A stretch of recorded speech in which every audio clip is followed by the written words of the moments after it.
சொல்லுங்க sir. Hi. பின்னாடி இருக்கிறது தான் நம்மளோட குலதெய்வம் கோயில். எதுனா அந்த கொட்டாய் மாதிரி இருக்குல்ல, அங்க இப்போதைக்கு சாமி இருக்கு. ஆமா, அத பின்னாடி தூக்கி கோயில் கட்டி. இந்த இடத்துல வைக்க போறோம். என்னோட ரொம்ப நாள் ஆசை என்னன்னா, இந்த கோயிலுக்கு ஒரு உண்டியல் வாங்கி வைக்கணும். சின்னதா வாங்க சொன்னாரு. இந்த பாக்ஸ் மாதிரி பார்த்துருப்பீங்கல்ல, அந்த மாதிரி பாக்ஸா வாங்கி சின்னதா வைக்கலாம் ஏன்னா அப்படின்னு. அந்த கோயில்ல ஒண்ணே ஒன்று மட்டும் இல்லை. உண்டியல் ஆமா, நானும் அது மட்டும் வைக்கலாம் அப்படின்னு சொல்லி சொன்னாங்க. எங்க அத்தை கிட்ட சொன்னாங்க. அது எத்த பெருசுன்னு பார்ப்போமா? இதான் நிஷா வாங்கியிருக்க உண்டியல். நம்ம காசு ஃபஸ்ட்டு தியா போட்டிருக்கோம். இந்த இந்த கோயிலில் வந்து சின்ன கோயிலில் வச்சுட்டு போயிடுவோம். நம்ம அந்த கொட்டாய் மாதிரி போட்டிருக்கா அங்கே வச்சுட்டு பெரிய கோயில் கும்பாபிஷேகம் சீக்கிரமே வரும். நம்ம இன்விடேஷன் கொடுக்குறோம். எப்படின்னா வந்து நிஷாவே உங்களுக்கு வீடியோ போட்டு விடுவா, எங்கள் கோயில் கும்பாபிஷேகம் வருதுங்க, நீங்கள் எல்லோரும் வாங்க அப்படின்னு. நாங்களும் வருவோம் கும்பாபிஷேகத்தப்போ. ஃபஸ்ட்டு வந்து கோயில் கட்டிக்கிட்டு இருந்தாங்க. அப்புறம் நிலப்படி வைக்கிறப்பவும் நிஷா வந்தா, கோயில் கட்டுறப்பவும் வந்தா. இப்போ வந்து பெயிண்ட் அடிச்சிட்டாங்க, அந்த சுண்ணாம்பெல்லாம் அடித்து ரெடி ஆயிடுச்சு. அடுத்தது கும்பாபிஷேகம் தான். அதுவும் சீக்கிரம் நடக்கும்னு நினைக்கிறேன், இன்னும் 2-3 மாதத்தில்.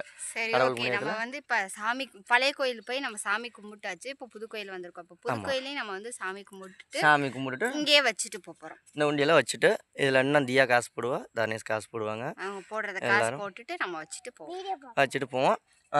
உண்டியல் நல்லா இருக்கான்னு சொல்லுங்கள், எங்களால் ஏதோ முடிஞ்சது.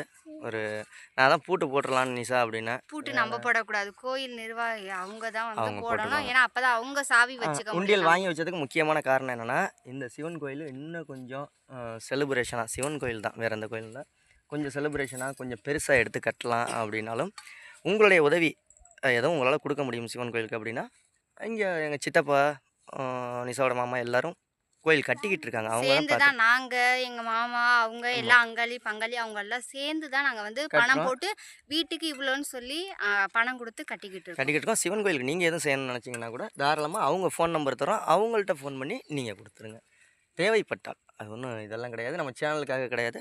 இன்னும் கொஞ்சம் குயிக்காக வேலை முடியல, அதனால தான். வேறு என்ன, நிஷா வாங்கின உண்டியல் பிடிச்சிருக்கான்னு கமெண்ட்டில் சொல்லுங்கள். நானே வந்து 100-200க்கு வாங்க சொன்னேன், நிஷா போய் நிறையா காசுக்கு வாங்கிட்டு வந்துட்டேன். சந்தோஷம். அவர் சின்னதாக தான் வாங்க சொன்னார். நம்ம கோயிலுக்குன்னு பண்ணுறது சின்னதாக இருந்தால் அதே மாதிரி அது கொஞ்சம் நல்லா இருக்கணும். உண்மையிலே கும்பாபிஷேகம் வருது அப்படின்னா இதை விட பெரிய உண்டியல் நான் வாங்கி வைப்பேன் கும்பாபிஷேகத்துக்கு அன்னைக்கு.